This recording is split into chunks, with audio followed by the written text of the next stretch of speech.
شروع کرتے ہیں اللہ کے بابرکت نام سے جو بڑا مہربان اور نہایت رحم والا ہے۔ تمام تعریفیں میرے اللہ رب العزت کے لیے ہیں۔ السلام علیکم لسنرز، میں ہوں آپ لوگوں کی host Nosheen. Welcome to my channel horror stories official. I hope آپ سب لوگ خیریت سے ہوں گے، جہاں ہوں گے خوش ہوں گے۔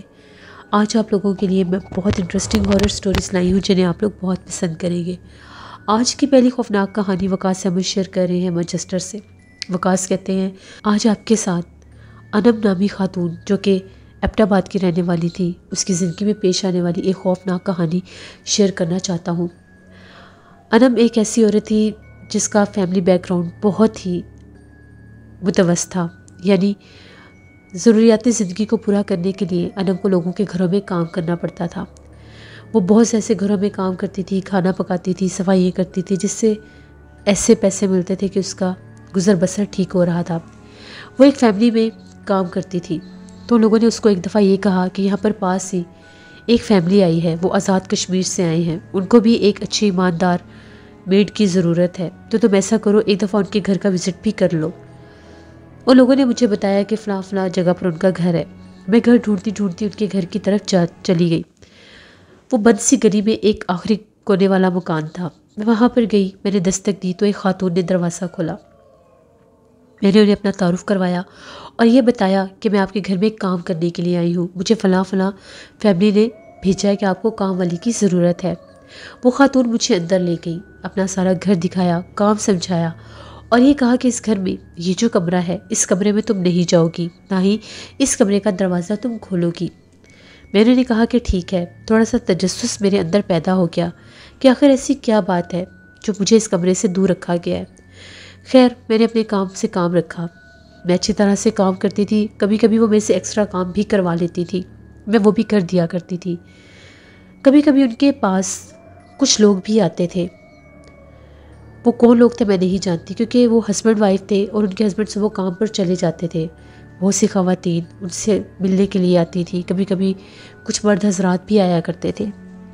ایک دن ایسا ہوا، میں وہاں پر کام کر رہی تھی تو میں نے وہ جو عورت تھی، خاتون تھی جنہوں نے مجھے کام پر رکھا تھا، وہ میرے سامنے اس کمرے میں گئی۔ میں ان کو چھپ کر دیکھ رہی تھی۔ کمرے میں جا کر انہوں نے کمرے کا دروازہ بند کر لیا۔ میں چپکے سے دبے پاؤں اس کمرے کے باہر آ کر کھڑی ہو گئی اور کان لگا کر کچھ سننے کی کوشش کرنے لگ گئی۔ ایسا لگ رہا تھا کہ جس طرح سے وہ کوئی عجیب و غریب زبان میں جیسے کوئی منتر پڑھ رہی ہوتی ہے۔ بہت بھیانک آوازیں آ رہی تھی۔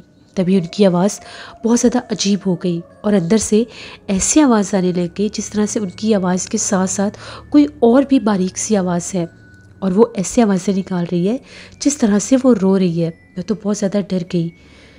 میں جلدی سے بھاگتی ہوئی کچن میں آئی۔ میرا دل بہت زور سے دھڑک رہا تھا۔ میں نے پانی پیا اور یہ سوچا کہ پتہ نہیں کیا معاشرہ ہے، یہ کون ہے کون نہیں، یہ آوازیں کس کی تھی۔ خیر، وہ کمرے کے دروازے سے باہر نکل آئی۔ میں کھانا بنا رہی تھی، تبھی وہ کچن کے دروازے میں آ کر کھڑی ہوئی اور مجھے بہت عجیب و غریب نظروں سے دیکھنے لگ گئی۔ میں ڈر گئی کہ کہیں انہیں پتہ نہ چل گیا ہو کہ میں باہر کھڑی تھی، لیکن اللہ کا شکر ہے انہیں پتہ نہیں چلا۔ اگلے دن میں حسب معمول کام پر آئی تو ان خاتون نے مجھے یہ کہا کہ میں باہر جا رہی ہوں، ہمیں بہت ضروری کام ہے، شام کو واپس آ جائیں گے، گھر کا خیال رکھنا اور ہمارے آنے تک گھر سے باہر مت جانا۔ میں نے کہا کہ ٹھیک ہے بی بی، جب آپ آئیں گی تو میں چلی جاؤں گی۔ وہ لوگ چلے گئے، میں نے گھر کا دروازہ بند کر لیا۔ 15-20 منٹ گزرے، مجھے تسلی ہوگی کہ یہ لوگ چلے گئے ہیں۔ نہ چاہتے ہوئے میری نظر اس بند کمرے کے دروازے پر گئی۔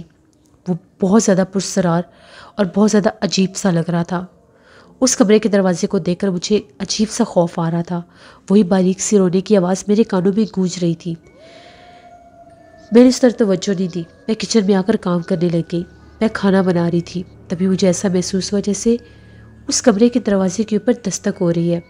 وہ دستک بہت عجیب تھی۔ میرا دل بہت زوروں سے دھڑک رہا تھا۔ میں نے کچن سے باہر جھانک کر دیکھا تو ایسا لگا کہ کمرے کے دروازے پر پھر کسی نے دستک دی ہے۔ میں ڈرتی ڈرتی کمرے کے دروازے کے پاس آئی تو اندر سے آواز آئی، انم دروازہ کھولو۔ میں بہت ڈر گئی کہ اس کو میرے نام کا کیسے پتہ ہے۔ بی بی نے تو مجھے منع کیا تھا کہ دروازہ نہیں کھولنا۔ میں بہت ڈر گئی۔ میں پھر بھاگتی ہوئی کچن میں آ گئی۔ تبھی مجھے ایسا محسوس ہوا جس طرح سے اس کمرے کا دروازہ کھلا ہو۔ میں بہت خوف زدہ ہو گئی کہ پتہ نہیں کون ہے کون نہیں۔ تبھی وہی باریک سی آواز اور وہ میرا نام پکار رہی تھی دوبارہ گونجی۔ جیسے میں نے جھانک کر دیکھا، میں نے وہاں پر ہیولا نما مخلوق کو دیکھا۔ وہ ہوا میں اڑ رہی تھی، سیاہ رنگ کی تھی، بہت بڑی بڑی عجیب سی آنکھیں تھیں، لیکن اس کا کوئی وجود نہیں تھا۔ ایسے لگ رہا تھا جیسے ہوا میں لہراتا کوئی کپڑا ہے اور اس پر 2 آنکھیں ہیں۔ یہ اتنا خوفناک منظر تھا کہ میں نے چیخیں مارنا شروع کر دی اور آیت الکرسی پڑھنے لگ گئی۔ بس میں وہاں سے تیزی سے بھاگی، میں نے گھر بند کیا اور اپنے گھر واپس آ گئی۔ جب میں اپنے گھر آئی 2-3 گھنٹے گزرے تو مجھے وہ لوگ ملنے آ گئے۔ دروازے پر دستک ہوئی تو وہی خاتون کھڑی تھی کہ تم واپس کیوں آ گئی؟ میں نے انہیں بتایا کہ میری طبیعت بہت سے خراب تھی، میں اس لیے واپس آ گئی۔ میں ڈر گئی تھی، میں نے انہیں سچ نہیں بتایا۔ مجھے یہ تھا کہ اگر میں نے سچ بتا دیا تو کہیں یہ مجھے نقصان نہ پہنچا دیں، پتہ نہیں یہ کون ہے کون نہیں۔ میں نے انہیں یہ کہا کہ میں 1-2 دن کام پر نہیں آؤں گی۔ میں بہت ڈری ہوئی تھی کہ میں کیا کروں۔ میں نے خود کو نارمل کیا۔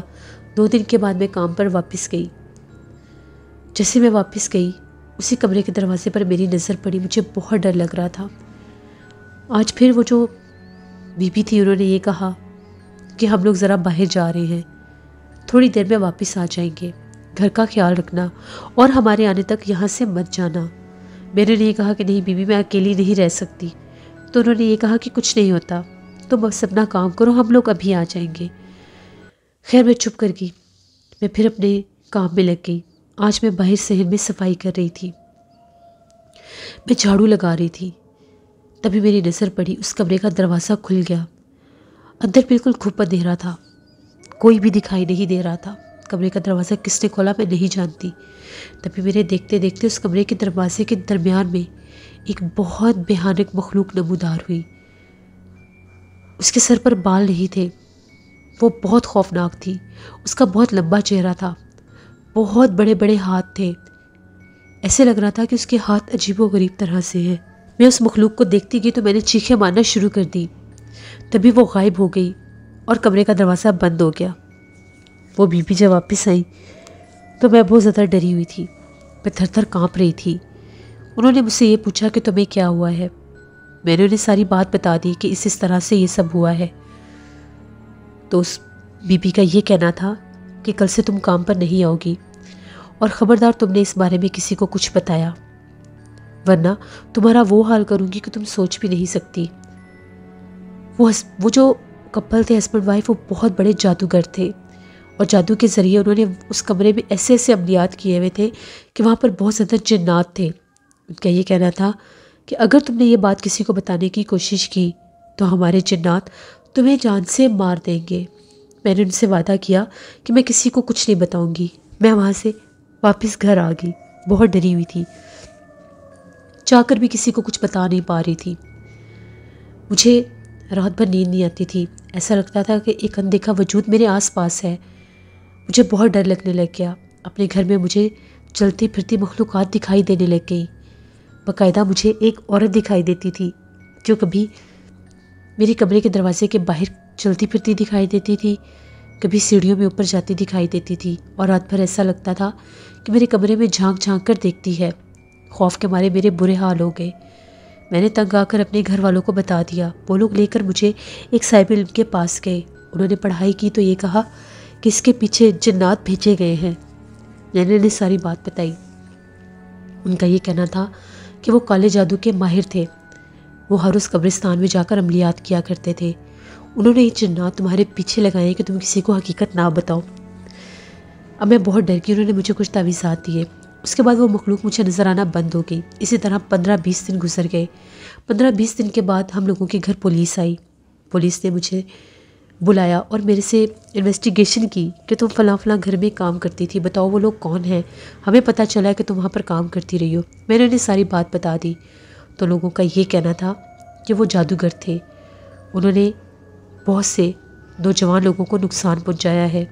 قبرستان میں وہ عملیات کیا کرتے تھے اور ان کے عمل کی وجہ سے ایک نوجوان لڑکا اپنی جان سے ہاتھ دھو بیٹھا ہے۔ ان کی گھر کی تلاشی لینے پر اس کمرے میں بے تحاشا جادو کے عملیات کی چیزیں، جانوروں کے اعضاء اور ایسی چیزیں بھی ملی تھیں۔ میں بہت ڈر گئی، پتہ نہیں وہ لوگ مفرور ہو کر کہاں چلے گئے۔ اس کے بعد میں نے لوگوں کے گھروں میں کام کرنا چھوڑ دیا۔ مجھے لوگوں نے یہ کہا کہ دوبارہ کبھی بھی بنا تصدیق کے کسی کے گھر میں کام مت کرنا، کیونکہ تم نہیں جانتی کہ جہاں پر تم جا رہی ہو وہاں پر کیا ہے اور کیا نہیں۔ یہ بات سچ تھی، میں نے وہ سب اپنی آنکھوں سے دیکھا تھا۔ اللہ کا شکر ہے کہ مجھے اس مخلوق نے کوئی نقصان نہیں دیا اور میں وہاں سے وقت سے پہلے ہی نکل آئی۔ یہ ایک کہانی جو وقاص احمد نے شیئر کی، بہت شکریہ وقاص صاحب کا۔ جیسے یہ تھی آج کی ایک ہارر سٹوری۔ اپنا فیڈ بیک مجھے ضرور دیں، آپ لوگوں کو کیسی لگی۔ آپ لوگ بھی اپنی ہارر سٹوریز شیئر کر سکتے ہیں ڈسکرپشن باکس میں دیے گئے ای میل آئی ڈی dushinveer57@gmail.com پر۔ اس کے علاوہ آپ لوگ مجھے کمنٹ باکس میں بھی سٹوری شیئر کر سکتے ہیں۔ اپنا بہت سا خیال رکھیے گا۔ اس ماہ مبارک میں اپنی ڈھیروں دعاؤں میں مجھے میری فیملی کو ضرور یاد رکھیے گا۔ Thank you for watching, stay blessed, اللہ نگہبان۔